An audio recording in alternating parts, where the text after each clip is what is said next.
The Compliance Perspectives podcast is sponsored by Athena, customizable compliance training, an employee hotline, and case management all in one tool.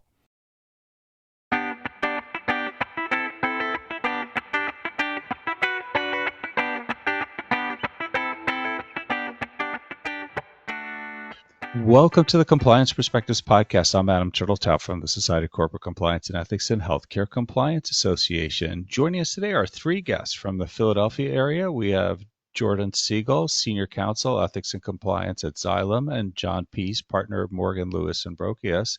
And we also have joining us Washington, D.C.-based Andrew Bakaj, Chief Legal Counsel of Whistleblower Aid. And today they're going to be talking about whistleblowing and some ideas from their session at the 2025 Compliance and Ethics Institute.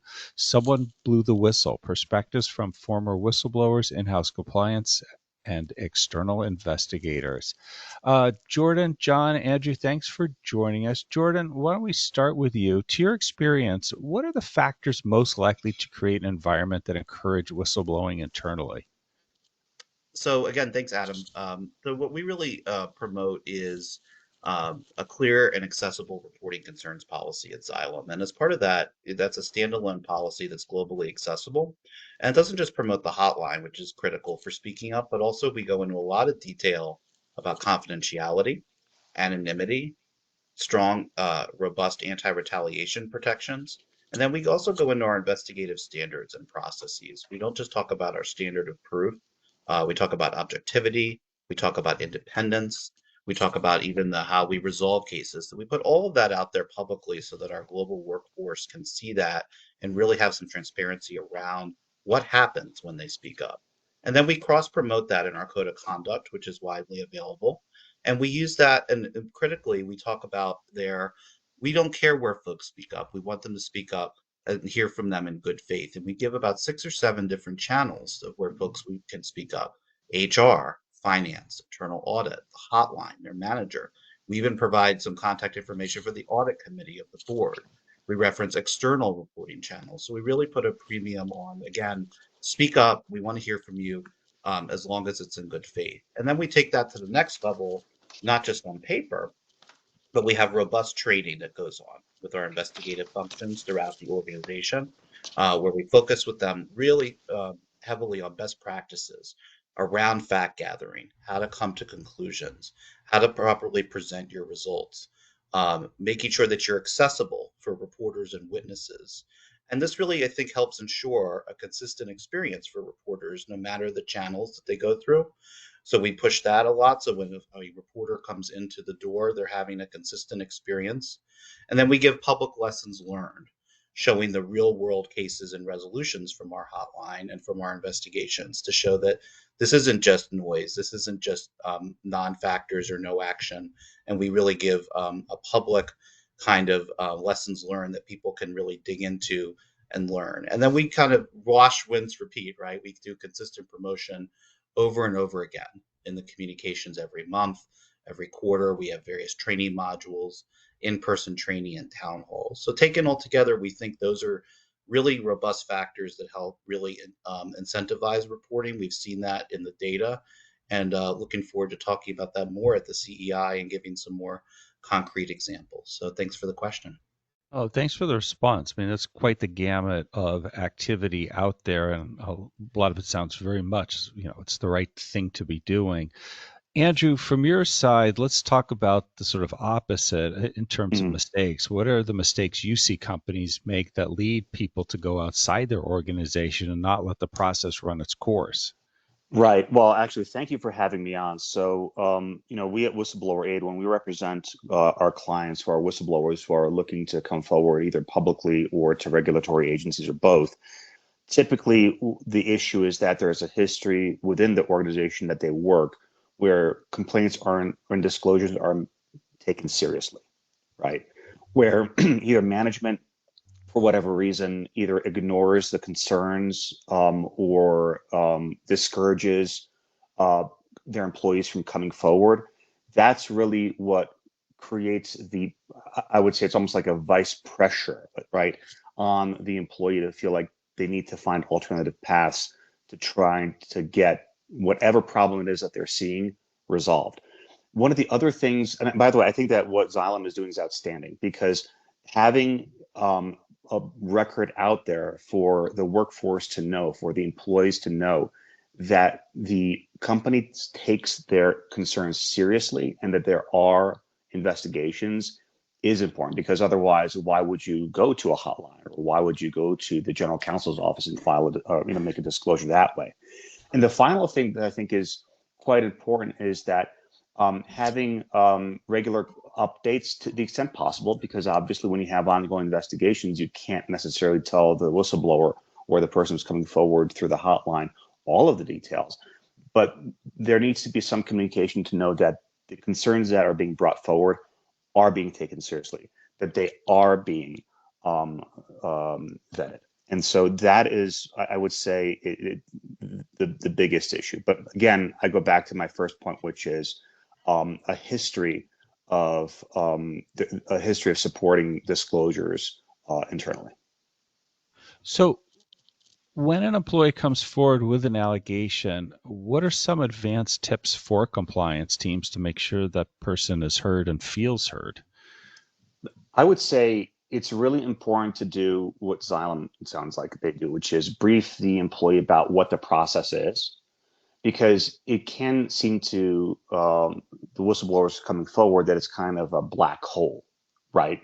And how does this work? What happens when my disclosure is being provided to the hotline in particular?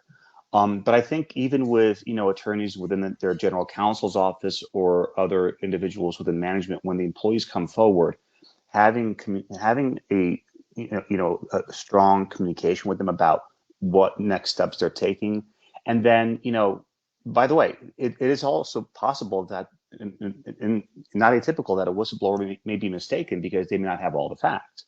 So, you want to encourage whistleblowing. You want to also be able to provide maybe clarification to the person coming forward as to maybe, what is or isn't, fully vetted. But, and then, if in fact there is an issue that's being brought forward that is in fact truly problematic, that there are violations of law, rule, or regulation taking place, that the company is taking it seriously. I think it all comes down to communication and the having the employees understand from the outset that their complaints are being taken seriously, and that should they choose to be anonymous from their management, that their anonymity is protected and that's taken seriously. I think it's always interesting that for most things, communication is good, but then there's protecting anonymity at the same Yes. time. And there's a little duality there. So, John, given all the government programs out there now to encourage whistleblowers to report to the SEC, DOJ, others, am I right in assuming it's becoming a bit of a race to disclose? Yeah, it's an interesting question. In the last year, I mean, it's always been the case under the False Claims Act that individual employees are incentivized to contact the government and file a False Claims Act complaint and report or blow the whistle on what they believe is improper fraudulent activity by their employers. And it's always been the case that companies have, like Xylem, for example, have worked hard to incentivize employees to speak up internally rather than reaching out to the government and looking for a financial incentive. The limitation has, until the past year or so, has been that these types of whistleblowing activities to result in monetary benefits for an individual employee are focused on companies that are presenting claims to the government on, typically healthcare, but defense procurement and other types of government contracting. Over the course of the last year, the government has provided new incentives for individuals to come forward and speak up in a variety of areas that are not necessarily covered by the False Claims Act. So this includes, not just foreign or direct domestic corruption and bribery, but non-healthcare fraud, trade, tariff, and customs fraud, immigration violations, sanctions offenses, material support for terrorism, and money laundering, narcotics, many others. So in addition to considering the incentives an employee has to go to the government rather than speak up internally, that incentive system has been dramatically increased to the point where, in these cases involving criminal violations, employees who blow the whistle and go directly to the government can receive 30% of the government's forfeiture recovery up to $100 million. And so, one of the questions, then, at least in my mind and practitioners like myself, is are these new programs the government is developing acting counter to some of the incentives that companies have tried to establish going forward?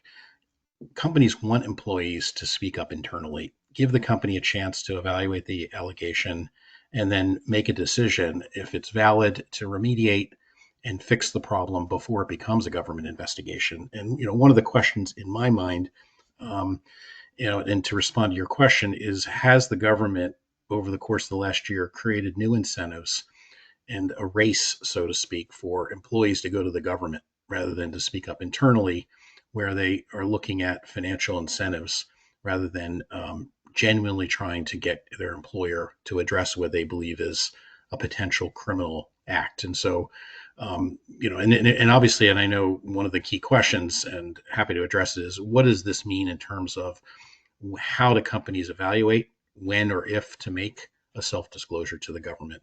But certainly these new programs that we've seen providing new incentives for whistleblowers beyond just the False Claims Act, raise questions about whether employees are going to race to the government as opposed to speaking up internally. So given the fact that the clock is ticking at a much more accelerated pace, when should a company self-report if they substantiate or at least think they're going to fully substantiate a whistleblower claim? Well, it's a good question, and companies are still struggling with when and how to do that. The incentives have continually improved over the last 5 years through the Department of Justice policy changes. So the most recent and most significant was in May of 2025, just a few months ago. DOJ revised its corporate voluntary self-disclosure policy for the first time in more than 5 years, and made it, or attempted at least, to make it more certain the benefits that companies would receive if they come forward and voluntarily self-disclose. There are certain requirements. It has to be voluntary, not based on a pre-existing obligation, regulation, contract, or prior resolution. It has to be original information. So the disclosure has to be something the government didn't previously know about, which can be very challenging because companies are not necessarily going to know if there's a False Claims Act complaint that's been filed under seal and that the government's already looking at them. It has to be timely. So a company has to do it before an imminent threat of disclosure to the government and within, quote, a reasonably prompt time, close quote, after the company learns of the misconduct. That question is one of the ones that companies struggle with a lot, and it's got to be complete. So all relevant non-privileged facts about the misconduct the company knows have to be disclosed.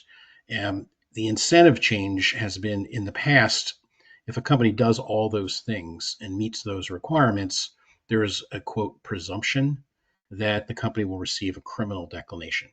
That policy changed, and the policy is now that the company will receive a declination. So that is intended, obviously, to get companies to think more seriously about making that disclosure. And in the past, I know in working with clients, they always ask, well, what does that mean? What's the presumption?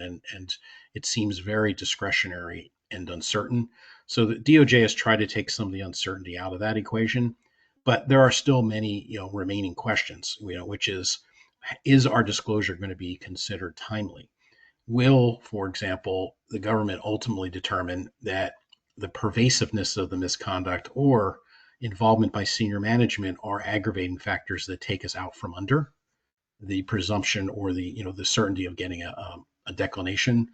So and so you have to balance those considerations with the fact that the clock is ticking, and that for it to be timely, too much time can't pass before making that disclosure to the government if that's the direction the company is going to go.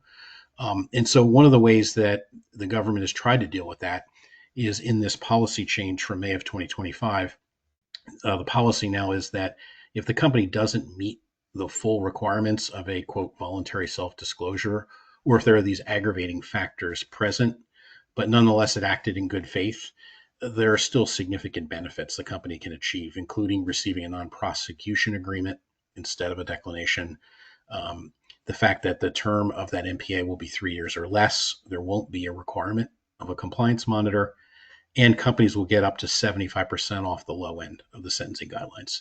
So they've tried to sweeten the pot to address uncertainty a lot of companies have about whether they're going to meet the requirements to get a full declination.